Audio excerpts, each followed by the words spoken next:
Di sini saya dari kelompok 4 akan membahas tentang mujmal dan mutasyabih. Lafaz mujmal lebih samar atau tidak terang dibandingkan dengan lafaz sebelumnya, karena kan sigotnya sendiri ia tidak menunjukkan arti yang dimaksud, tidak menemukan apa arti yang dituju tersebut, dan tidak dapat ditemukan qarinah yang membawa kita untuk memahami apa yang dimaksud dengan arti tersebut atau dengan penjelasan tersebut.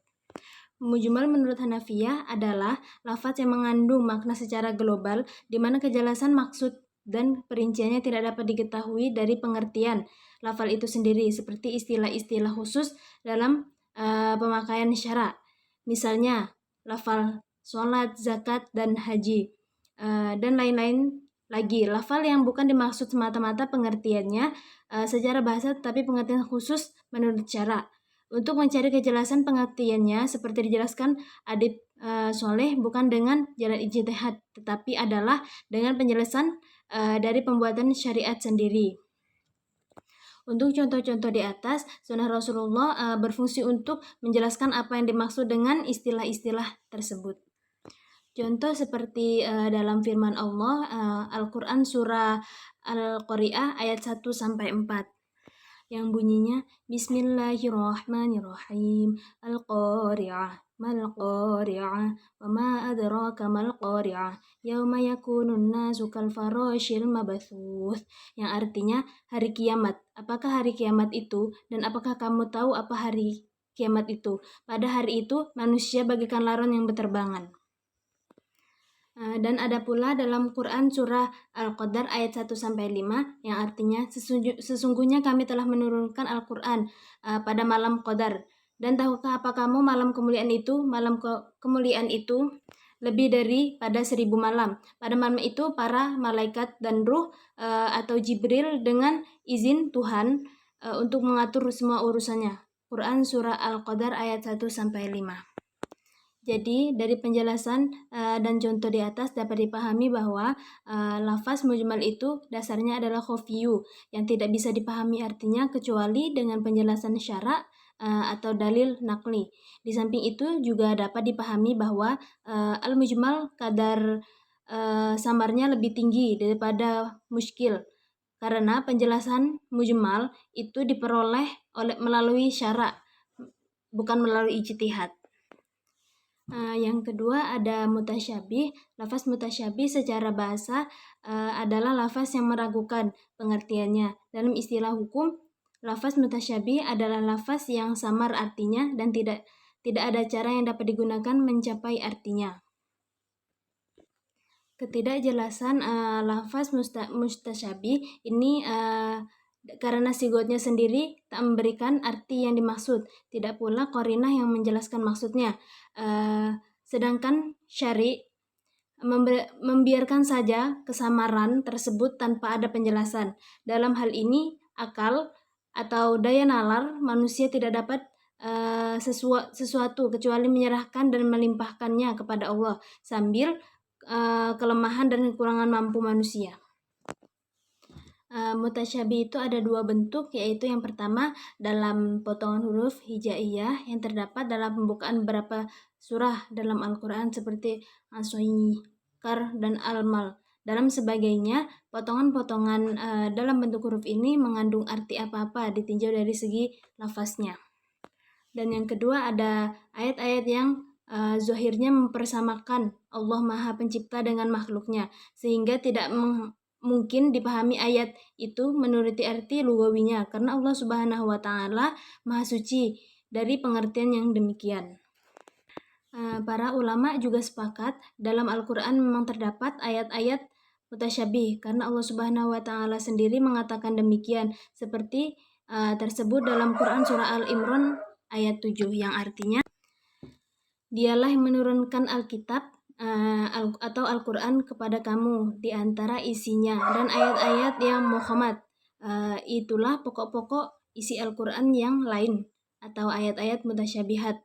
Adapun orang-orang yang dalam hatinya condong kepada kesesatan, maka mereka mengikut sebagian ayat-ayat dan mutasyabihat daripadanya untuk menimbulkan fitnah, untuk mencerita wilayahnya, padahal tidak ada yang mengetahui ta'wilnya melainkan Allah dan orang-orang yang mendalami ilmunya. Berkata, kami beriman kepada ayat-ayat mutasyabihat semuanya itu dari sisi-sisi Tuhan kami, dan tidak dapat mengambil pelajaran atau daripadanya melainkan orang-orang yang berakal.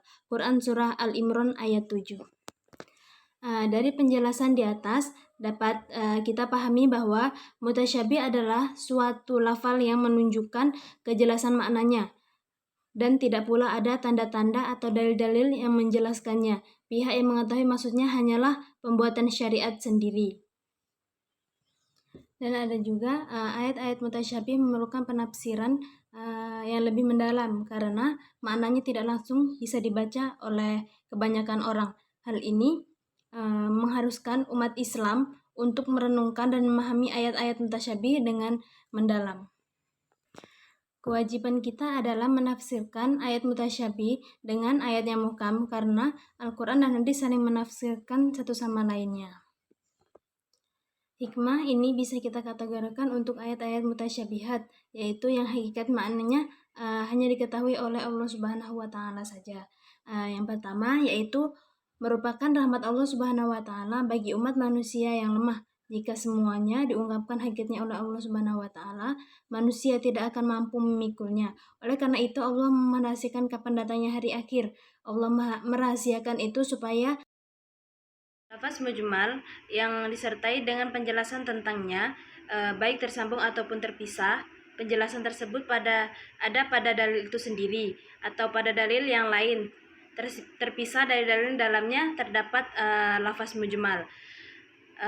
Sifat mujmal itu dapat terjadi pada kosakata seperti mufradat, seperti lafaz kuru bisa berarti suci dan haid. Dapat juga terjadi pada kata majmu atau mukab seperti mukhatab yang terdapat pada surah Al-Baqarah ayat 237 yang bisa berarti suami atau wali. Terdapat juga pada kata kerja lafaz asas yang bisa berarti menghadap dan membelakangi. Pada huruf seperti pada waw atau bisa berarti memulai dan menyambungkan. Dan di sini ada mutasyabih. Lafaz jenis ini adalah lafaz yang paling tinggi kadar ketidakjelasan maknanya.